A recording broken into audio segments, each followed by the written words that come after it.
Anong mensahe ang kailangang marinig ng mga Scorpio sa period na to?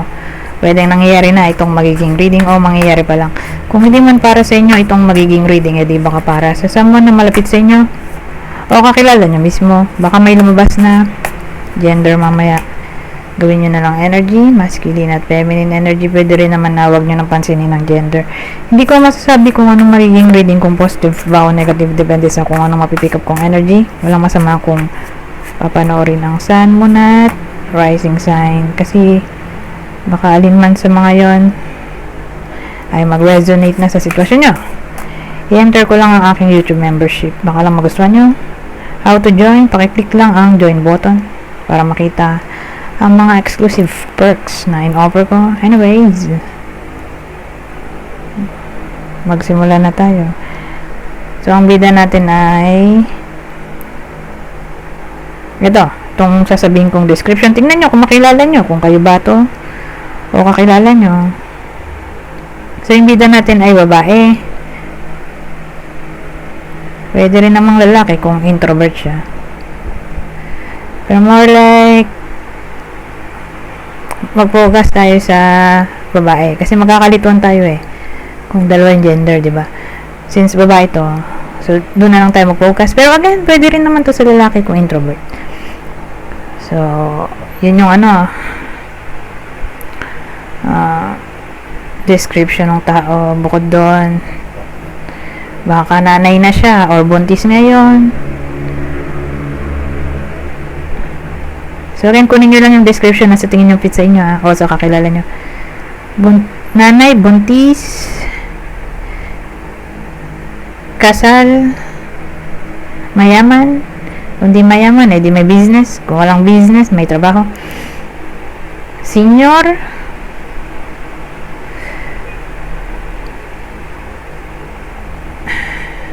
o boss nyo to. Kung di man kayo yung literal na boss, baka boss nyo to. Yun lang.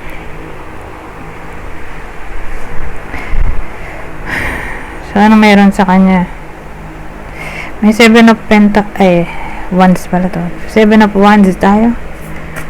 Ito, death card, hanged man. Ano yung 7 of wands?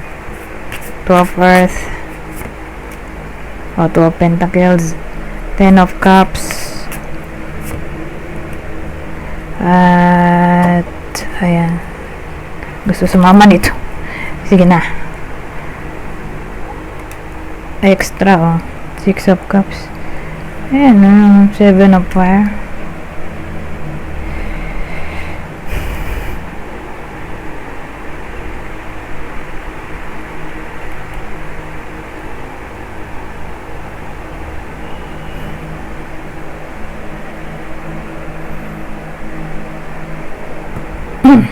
So, ano nangyayari sa mga to?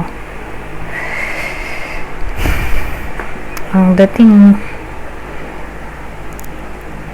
di sila magkasundo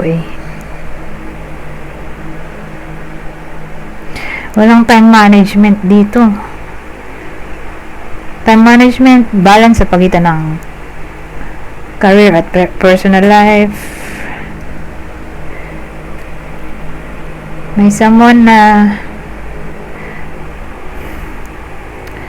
rebellious, unpredictable, o sarili lang niya iniisip niya, napaka-selfish.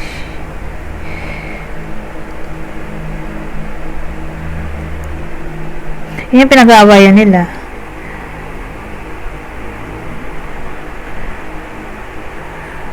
May someone na selfish ngayon.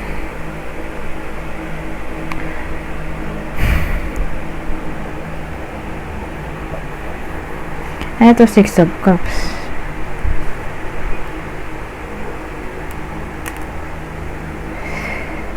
So, ang dating may someone na parang laging nagre-reminisce sa nangyari sa nakaraan, na parang mas masaya pa nung mga nagdaang panahon kaysa sa present.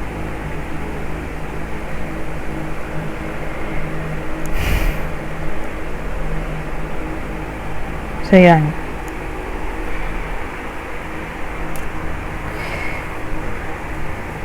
Parang kino-compare nung tao dito.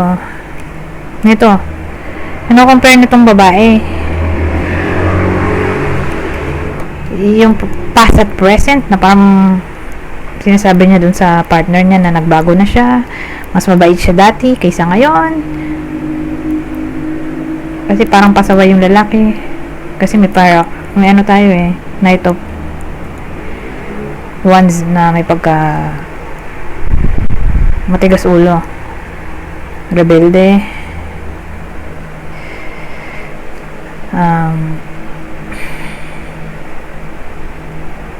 Unpredictable.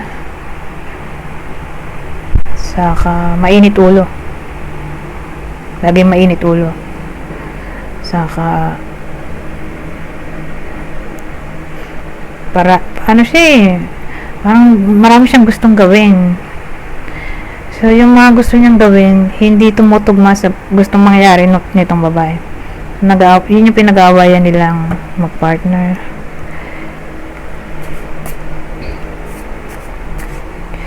Whether nangyayari na to o mangyayari pa lang. But anyways, ano tong death card natin?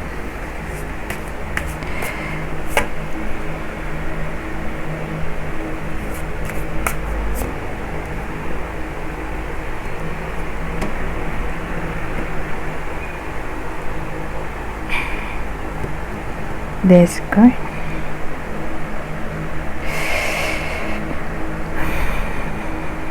Well, actually, after nila mag-away dito sa Seven of Wands, kasi may someone na dictator, tingin ko yung babae, dinidiktahan niya yung lalaki ng dapat niyang gawin. Kasi pasaway yung lalaki. Ngayon, dito sa death card, mukhang may pagbabago naman sa part ng lalaki kasi magiging somewhat responsible na yung lalaki dito. Maaari mag-apologize siya all of a sudden. Yun yung action na gagawin niya dito. Ito kasi impulsive eh. Ito apology. So, baka mag-apologize siya unexpectedly. But again, mukhang sincere naman at nandito tong King of Pentacles. Kaya lang hindi ko masabi kung kailan siya mag-apologize. Kasi nandun nga yung 8 of Wands na may kinalaman sa pagiging impulsive. Ngayon, basta malaga, mag-apologize siya. Ngayon, dito tayo, no? Hanged Man. Ano tong Hanged Man natin?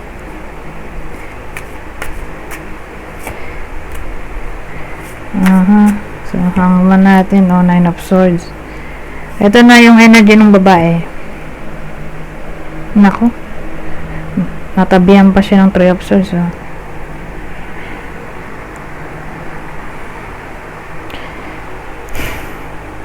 Hanged Man, oh. So, energy yan ng babae. Ito, itong bida natin. Nahang siya. Yung Hanged Man, eh. Nahang siya, na feeling trapped. Naperte ka lang. Kasi para yung negative card eh. So, nagmukha na rin negative to. So, yun nga, nahang siya, na-trap.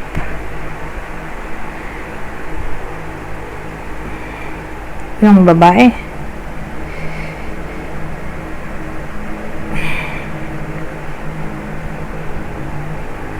Lagi siya nag-worry.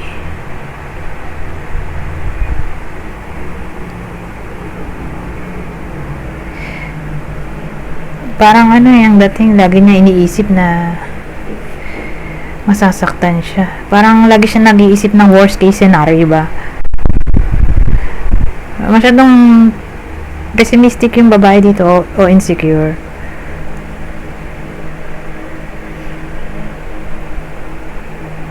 Siguro sabihin natin ganito, mag-apologize yung lalaki, di ba? Oh, maganda. Mag-apologize siya. Kaya lang ang dating dun sa babae, panandalian lang yun. Panandalian lang yung pagbait ng lalaki, tapos babalik ulit siya sa dati niyang gawin after ilang days o weeks.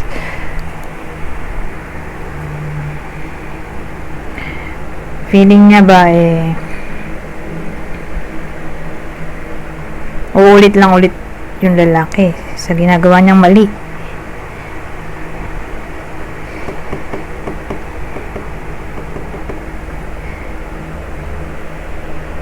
Feeling niya masasaktan siya ulit. Ganun eh.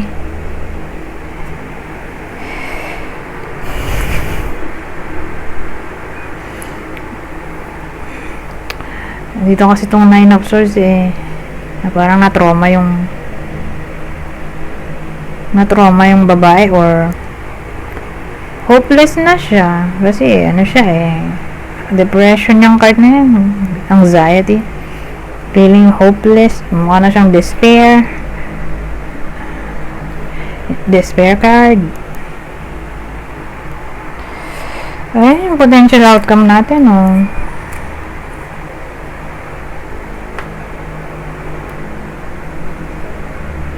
anyways, pumunta na nga lang tayo sa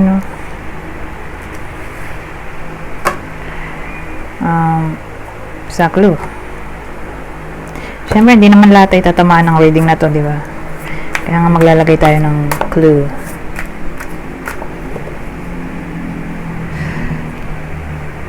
So, ito yung possible partner o person ng Scorpio sa reading na to. Possible zodiac sign Libra, Aries, Gemini. Sabihin natin dito mama sa inyo yung reading, di baka para sa someone na malapit sa inyo, kakilala o idol, ito ang zodiac sign niya.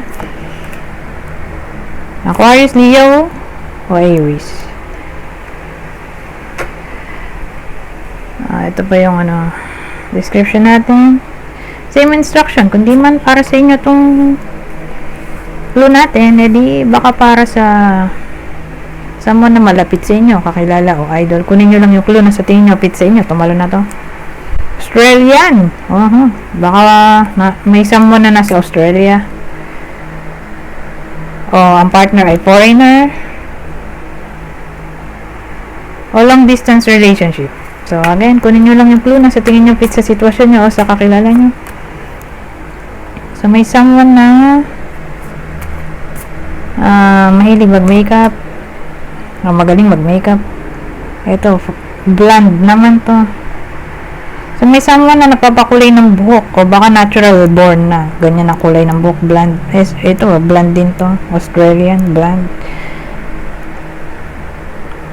So again, kung dito inborn na blonde ng buhok,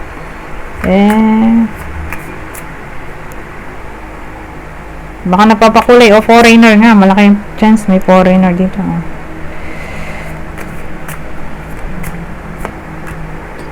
Mature. So may someone na matured. Sabagay, yung Empress natin matured din naman yun, diba? Matured card yun. So pwede naglalaro ang edad nito sa 40 pataas. Matured na 40 pataas ang edad. O wise. O ganyan itsura. May edad na. Or kung di man may edad, bata pa lang siya sa edad niya pero mukha na siyang matanda mag-isip. Pwede rin ganun. Anyways, punta na tayo dito sa susunod na clue. So rumble na to. Dalawang card lang yung ilalabas ko para mabilis, kasi pag ganitong iba na yung scenario, rumble na to. Okay, so para makarami tayo ng information, dalawang card lang. Kaya lang tumalo na to. Anong meaning yan? So, ang dating sa akin, pay attention sa trabaho. Kung may trabaho ang iba sa inyo, or ang partner may trabaho, basta may trabaho, pay attention. May spirit kasi tayo. Fox ay employment. Sabihin natin mag-apply. Parang ang dating sa week na to, medyo alanganin. Hindi naman lahat ng apply yan ay alanganin, pero kung kukutuban yung iba sa inyo, listen, okay? Listen sa intuition. Kung walang kutob, edi go, 'di ba? Kasi itong spirit natin, nagmukha siyang spirit guide, psychic ability, or in short, intuition na lang. So, kung yun nga, may mag-offer sa inyo ng trabaho, tapos too good to be true, edi decline the offer na, di ba? Or kung may work na talaga, employed na, again, kung may makutuban yung iba sa inyo sa workplace, pay attention, okay? Kasi parang may something wrong na maaaring mangyari, at ang way para makalis kayo sa ganong sitwasyon ay sa pamamagitan ng intuition.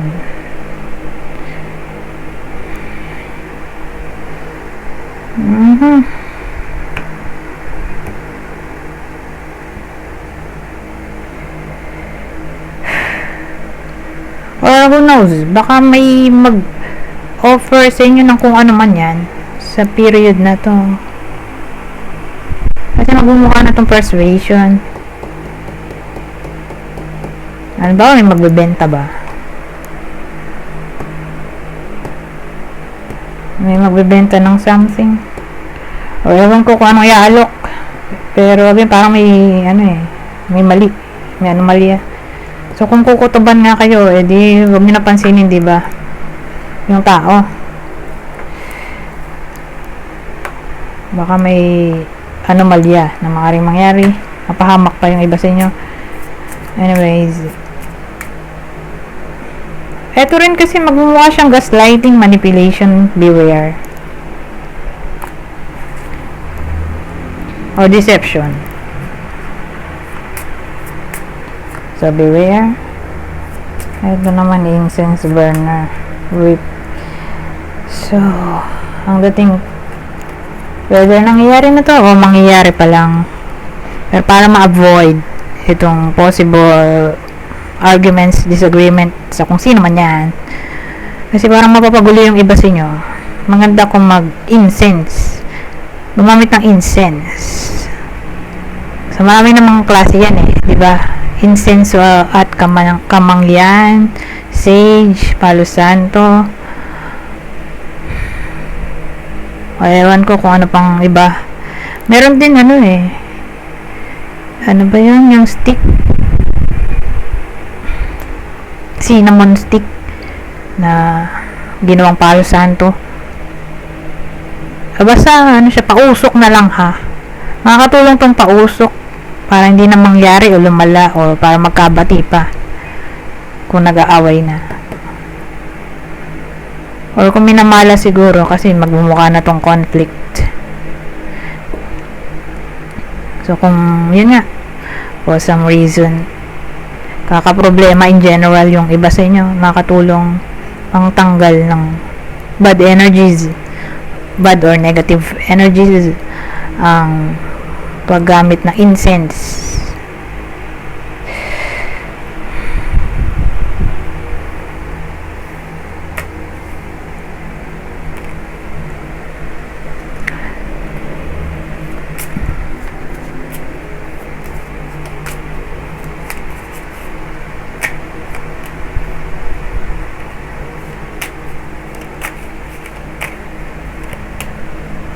Well, sa case na to, baka mawalan ng pera yung iba sa inyo, big amount of money pa yung mawawala. So beware sa mga gamit, particular yung pera. Or kung dito mananakaw misplace ba?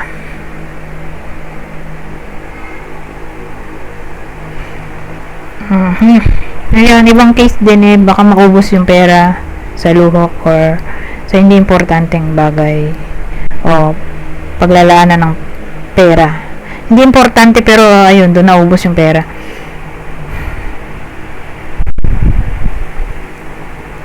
Or financial issues to. Beware.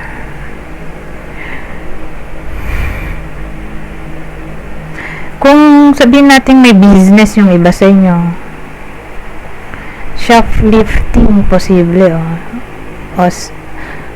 yun nga, pag snatch, may snatch yung product, ma-steal ba?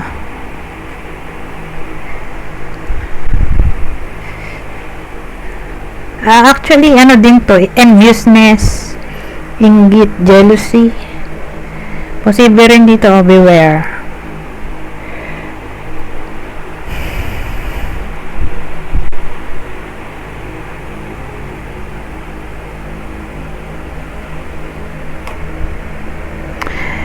May ibang case din na yung babae, probably nanay,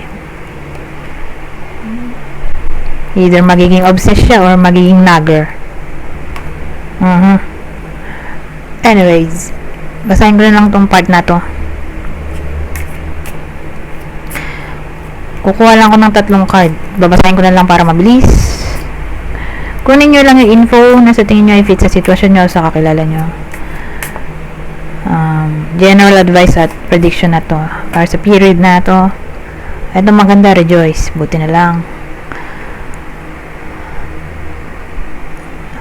May card tayo ng positivity dito, na kahit magka-problema, ito, mayroon pa ring chance na magsaya. Rejoice, embrace your loving connection and rejoice.